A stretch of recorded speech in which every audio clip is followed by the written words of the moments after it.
Daniel Defoe, Robinson Crusoe, Part 93. But I knew not how it was practicable to get it about. As to the east side of the island, which I had gone round, I knew well enough there was no venturing that way. My very heart would shrink, and my very blood run chill, but to think of it. And as to the other side of the island, I did not know how it might be there. But supposing the current ran with the same force against the shore at the east as it passed by it on the other, I might run the same risk of being driven down the stream and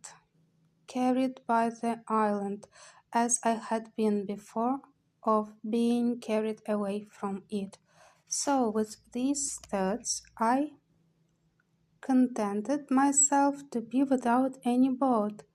though it had been the product of so many months' labor to make it, and of so many more to get it into the sea. In this government of my temper I remained near a year, and lived a very sedate, retired life, as you may well suppose, and my thoughts being very much composed as to my condition, and fully comforted in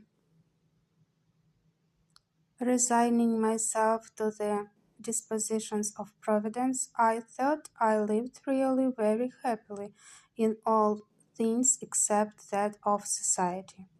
I improved myself in this time in all the mechanic exercises which my necessities put me upon applying myself to, and I believe I should upon occasion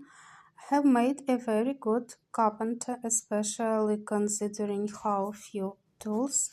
I had. Besides this, I arrived at an unexpected perfection in my earthenware, and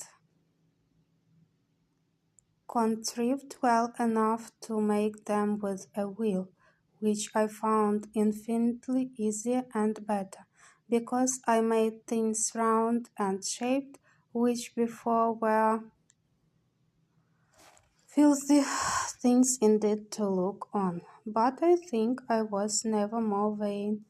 of my own performance, or more joyful for anything I found out, than for my being able to make a tobacco pipe, and though it was a very ugly, clumsy thing when it was done, and only burnt red like other earthenware, yet as it was hard and firm, and would draw the smoke, I was exceedingly comforted with it, for I had been always used to smoke, and there were pipes in the ship, but I forgot them at first, not thinking there was tobacco in the island, and afterwards, when I searched the ship again, I could not come at any pipes. In my wickerware also I improved much, and made